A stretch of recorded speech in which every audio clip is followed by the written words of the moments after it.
Oi, gente, tudo bem com vocês? O vídeo que eu trago hoje para vocês foi um sonho que eu tive essa noite. Há mais ou menos um ano atrás, primeiro eu vou pedir a você que ainda não é inscrito no canal, se gostar dos meus vídeos, eu tenho uma série de vídeos aí que eu venho gravando, mesa posta, cuidados com a mesa, artesanato, decorações. Eu faço crochê e patchwork. Algumas receitinhas também caseiras. Dê uma olhadinha aí no meu canal. E se você se interessar por algum dos meus vídeos, se inscreva no canal. Deixe o seu like, principalmente aqui nesse vídeo, que vai ajudar muito o canal. Bem, o vídeo que eu trago hoje para vocês é um pouquinho diferente. Mas eu tenho trazido vídeos desse conteúdo também. Como vocês viram aí no título, saudade. Saudade é uma palavra que só existe na língua portuguesa. Em outras línguas ninguém sabe o que é saudade. Sentem saudade, mas não sabe falar o significado desse sentimento. Saudade é uma palavra genuinamente portuguesa. Então, essa noite eu tive um sonho e é algo que eu venho pensando há muito tempo, é algo que não sai do meu coração há muito tempo. E ontem mesmo, eu acho que o sonho foi devido a isso, foi que ontem eu senti muita saudade. Saudade de quem? Aí vocês vão falar, saudade da vida que a gente tinha anteriormente, a pandemia, saudade de sair, saudade de estar com as pessoas que a gente gosta, saudade dos amigos, saudade de passear, de viajar, saudade de trabalhar, porque eu sinto saudade também de trabalhar. Quando a gente está na ativa, trabalhando, está muito cansado, você tem vontade de parar, você tem vontade de aposentar. Mas depois, quando você aposenta, você vê o quanto aí você valoriza mais o seu trabalho. Não que eu não valorizasse, sempre valorizei. Mas aí que você valoriza mais o seu trabalho, vê como é bom trabalhar. Mas a saudade que eu venho falar hoje para vocês não é nenhuma dessas coisas que eu falei. A saudade que eu venho falar hoje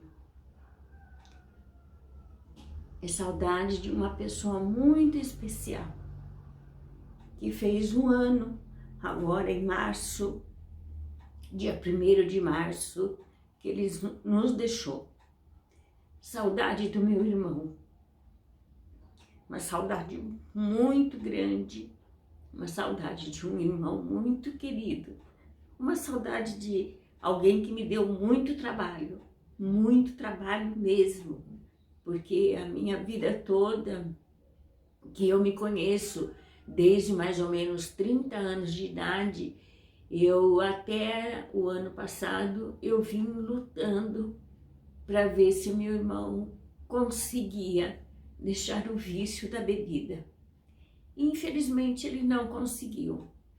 Infelizmente, é um vício terrível, é uma doença que muitos acham que é ser vergonhice, que a pessoa pode parar quando quiser. Ele mesmo também achava que ele podia parar quando ele quisesse.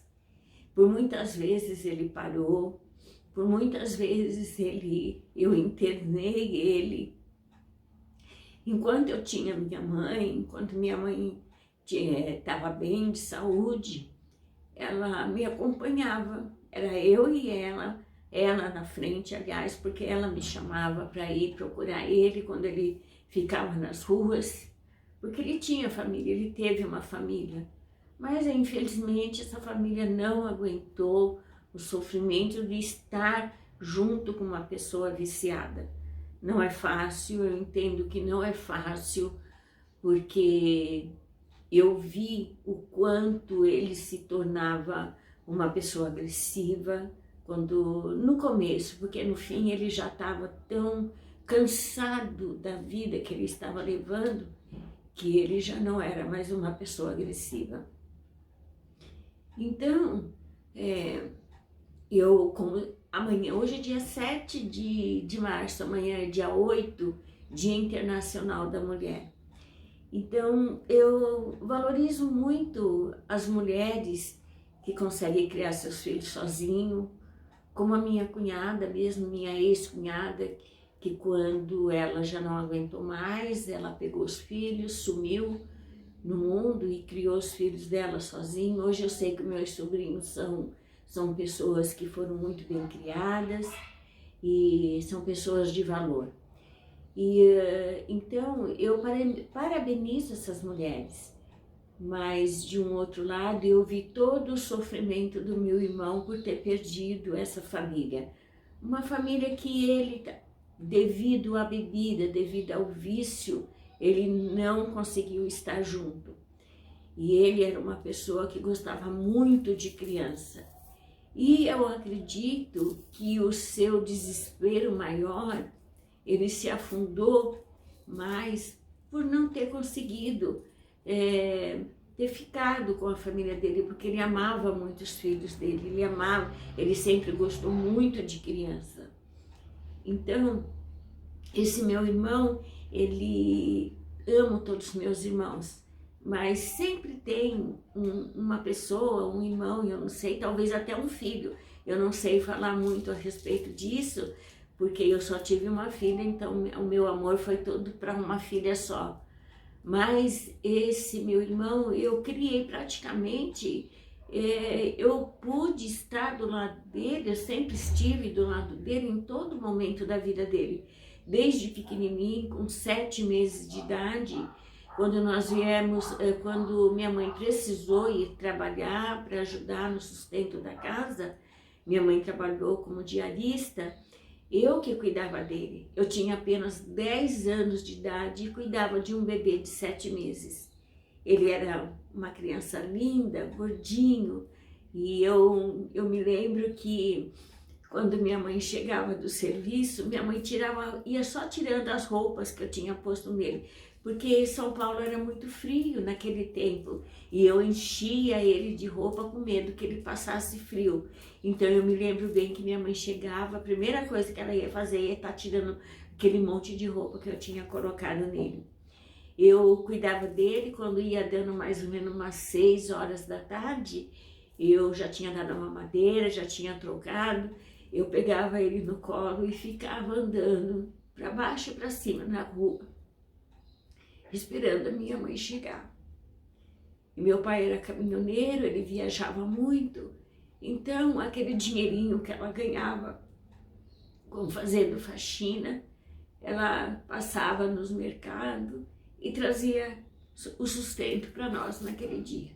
E eu sempre cuidei dos meus irmãos, de todos eles, porque como eu sou a filha mais velha, eu que cuidei. Os filhos mais velhos sempre são um pouco mais sacrificados, né?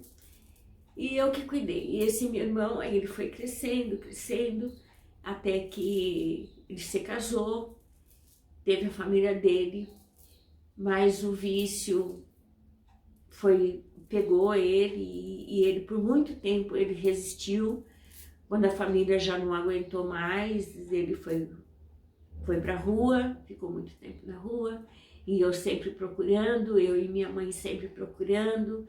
Internamos ele uma vez, depois ele voltou para conheceu uma outra família e foi cuidar dessa família. Por algum tempo ele ficou bem, mas veio novamente a crise, ele foi de novo para a rua, e eu sempre procurando ele nas ruas, procurando ele em bancos de estação, em bar, pagando dívida de bar para que ele não fosse, não prejudicassem ele, mas ele chegou a apanhar muitas vezes na rua e eu sempre correndo com ele. Internei quando minha mãe já ficou mais doente, internei ele numa segunda clínica, depois numa terceira clínica, e eu visitava ele todos os finais de semana. Final de semana que eu estava trabalhando, que eu não podia ir, eu avisava porque ele ficava, a única pessoa que ele tinha era eu. E ele ficava esperando a minha visita. Eu, com o dinheirinho da minha mãe, apesar dela não, graças a Deus, ela teve uma aposentadoria que meu pai deixou para ela, e com esse dinheirinho ela também pagava essa clínica para ele. E eu que pagava, eu fazia a compra, além de pagar a clínica, fazia a compra e levava, isso era a minha vida quase todos os finais de semana. E assim a vida foi passando, até que ele, um dia, a ex-esposa dele resolveu ir até a clínica, ele saiu dessa clínica e voltou para casa. Mas a partir de então, ele como motorista, seguiu a profissão do meu pai, ele como motorista já não podia mais dirigir por causa do álcool, por causa da bebida, que a gente tinha medo que ele dirigisse, mas nos finais do tempo ele conseguiu comprar um carrinho e estava trabalhando como Uber. Só que novamente a bebida, o vício, ele acabou perdendo tudo, foi para a rua novamente. Eu consegui colocar ele dentro de um apartamento que era da minha mãe, e todos os dias eu ia, levava comida, a marmita dele. Só que aí ele começou a trazer as pessoas da rua para dentro do apartamento, e já ficou uma situação, comecei a ter problema com os síndicos do prédio, já começou a ficar uma situação muito difícil, até que ele perdeu a chave do apartamento, ele vivia perdendo a chave, e eu sempre fazendo outra, até que um dia ele perdeu a chave, já com vergonha já de falar para mim, que ele era uma pessoa orgulhosa também, com vergonha de falar para mim que tinha perdido novamente a chave, ele ficou na rua de novo. Eu comecei a desconfiar porque eu ia no apartamento e não encontrava ele. Eu falei para meus irmãos, e um dia eu e alguns dos meus irmãos saímos para a rua para procurar ele. Porque ele era nosso irmão. Ele podia ser o que for, mas ele era nosso sangue, nosso irmão.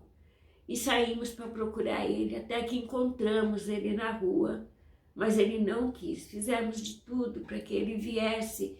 Não íamos mais por ele no apartamento. Eu já tinha conseguido uma clínica, que eu agradeço muito. Eu sou católica, vocês estão me vendo aqui com um texto na mão. Eu sou católica, mas eu tive ajuda muito grande de uma igreja batista, que eu agradeço muito ao pastor, agradeço muito a essas pessoas que entenderam o meu sofrimento, porque eu já não podia mais pagar uma clínica, nem tinha mais como pagar, porque era difícil segurar ele, e eu consegui, através da igreja batista, eu consegui com que ele voltasse para essa clínica, porque ele já havia ficado 1 ano nessa clínica, e ele estava até bem dessa outra vez, estava trabalhando na clínica, era o motorista deles, e eu consegui com o pastor de trazer ele de volta. Só que ele não quis voltar. Isso foi um sábado, até que eu voltei para casa muito triste de ver ele ali na rua, comprei um lanche, uma água, dei para ele e voltei para casa. Voltamos para casa porque não conseguimos tirar ele da rua. Até que aí o meu sobrinho, no domingo foi atrás, na segunda foi atrás, ele já estava muito abatido e o meu sobrinho conseguiu levar ele para a clínica. Ele ficou nessa clínica, gente, 4 dias. 4 dias, aí eles me ligaram que ele não estava bem, que ele estava passando mal. E eu pedi que eles levassem ele, eu estava sozinha, sem carro, sem nada, como que eu ia socorrer ele lá? Pedi para que eles levassem ele para um pronto-socorro. E levaram, dali medicaram ele voltou para a clínica, no outro dia ele passando mal novamente, socorreram ele, nos avisaram e eu e meus irmãos fomos atrás. Aí ele foi internado no hospital, a gente não sabia direito o que ele tinha e estranhei quando o médico falou que ele estava com problema renal, porque até então ele nunca teve problemas nos rins e durante 2 dias ele ficou internado, visitei ele, conversei com ele, ele tinha muitas dores que a gente não conseguia nem encostar nele, devido a muitas dores. E quando foi no dia 1º de março do ano passado, era um domingo à noite, o hospital me liga pedindo para que a gente fosse lá. Nesse dia eu não tinha ido visitar, porque eu dei a minha vez para outros meus irmãos e ver a filha dele, que ele considerava como filha, que ele criou como filha, e para poder vê-lo. Então eu dei a minha vez quando foi à noite, 10 horas da noite, eu estava sentindo alguma coisa no meu coração. E ligaram que era para a gente ir até lá, eu já sabia. Porque quando um hospital te liga pedindo, não te dá maiores informações e te liga, eu sabia que ele tinha ido embora. E foi o que aconteceu. Ele foi embora. Ele descansou. Aí muitos falaram assim, você descansou. Ele descansou e você descansou. Será que eu descansei? Minha vontade, desculpa, é que ele estivesse aqui, que ele estivesse bem. E dando um atestado de óbito dele, como ele ficou na rua, como ele era alcoólatra. Então os médicos até queriam fazer uma autópsia, a gente achou que não era necessário, porque era para que judiar mais de um corpo, né? Não ia trazer ele de volta. Mas eu desconfio que meu irmão morreu por Covid. Eu desconfio. E se foi Covid, ele ficou uma semana na rua. E se foi Covid, ele foi uma das primeiras vítimas. Ele foi uma das primeiras vítimas.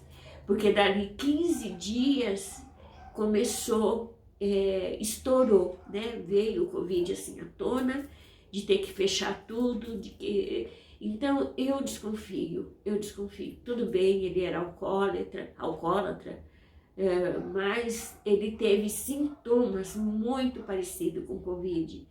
Teve um agravamento, assim, de infecção renal, que teve que fazer até hemodiálise para uma pessoa que nunca teve nenhum problema renal. Então, eu desconfio que meu irmão morreu por Covid. A gente não sabe, nunca vai saber. Então, esse foi o meu desabafo. Eu não queria ter feito esse vídeo assim, mas eu queria ter contado essa história para mostrar para vocês que às vezes as pessoas veem a gente no vídeo. Eu gosto muito de mesa posta, mostrando minhas coisas, ensinando algumas coisas de crochê, de patchwork, mesa posta, receitinha. As pessoas pensam que a gente tem uma vida assim, sabe, muito diferente da sua. Não, somos todos iguais. Sofremos, passamos por alegrias, por tristezas, por coisas muito parecidas, cada um de um jeito. E hoje, como eu sonhei muito com ele essa noite, e o engraçado que eu já tive outros sonhos com meu irmão, e essa noite eu sonhei que ele todo vestido de branco, né? E já tive um sonho mais ou menos parecido com esse, e ele cuidava da minha mãe. Minha mãe tinha ido embora um pouco antes, né, dele falecer, por isso que eu pude colocar ele no apartamento da minha mãe.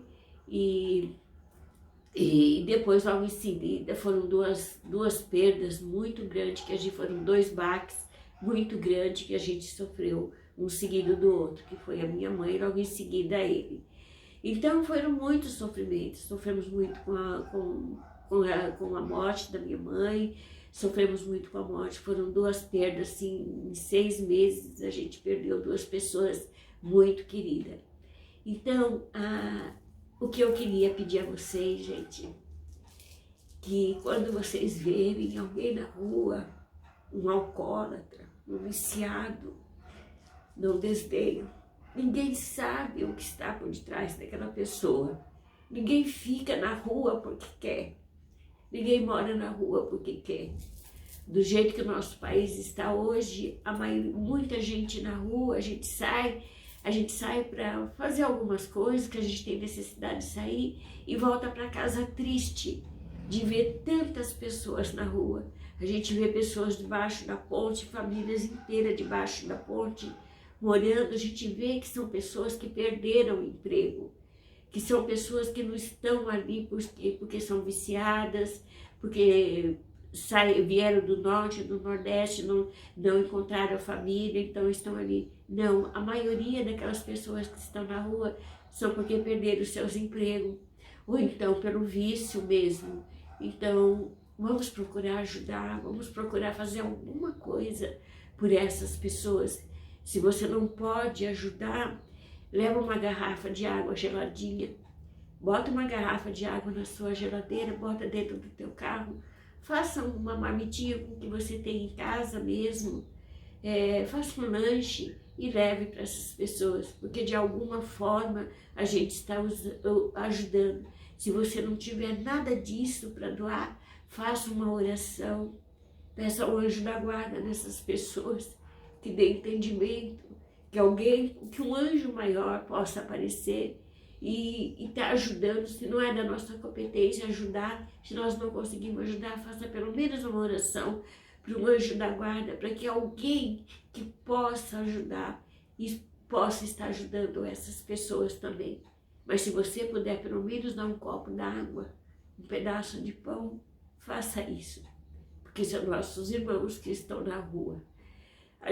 Eu principalmente não consigo ser feliz se com tanta coisa ruim que está acontecendo. Não são só as mortes por Covid, são as pessoas que estão na rua, que estão sofrendo. E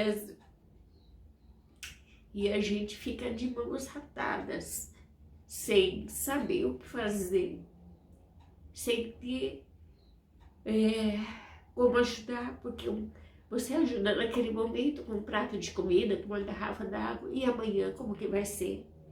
Então vamos pedir a Deus, vamos orar, vamos dobrar nosso joelho no chão e pedir e não julgar. Não julgar porque a gente não sabe o que acontece com essas pessoas por elas estarem na rua. Bem, gente, foi um desabafo. Eu precisava contar essa história para vocês, para que vocês vissem que eu não sou só aquela pessoa que tem louça bonita, que sabe fazer artesanato, que teve duas grandes profissões que eu considero as minhas profissões, muito nobre, que foi trabalhar na área da saúde e ter sido professora. Então, eu não sou só isso, eu sou uma pessoa que tem sentimento, que pensa no bem comum. Então é isso, meus amores, saudade de tudo aquilo que a gente não tem saudade só das coisas boas, não é? Porque coisas boas a gente pode conquistar, mas a gente sente saudade daquilo que não volta mais. A única esperança é que realmente um dia a gente possa se encontrar em outro plano, em outra vida. Então fiquem todos com Deus, beijos e luz a todos vocês.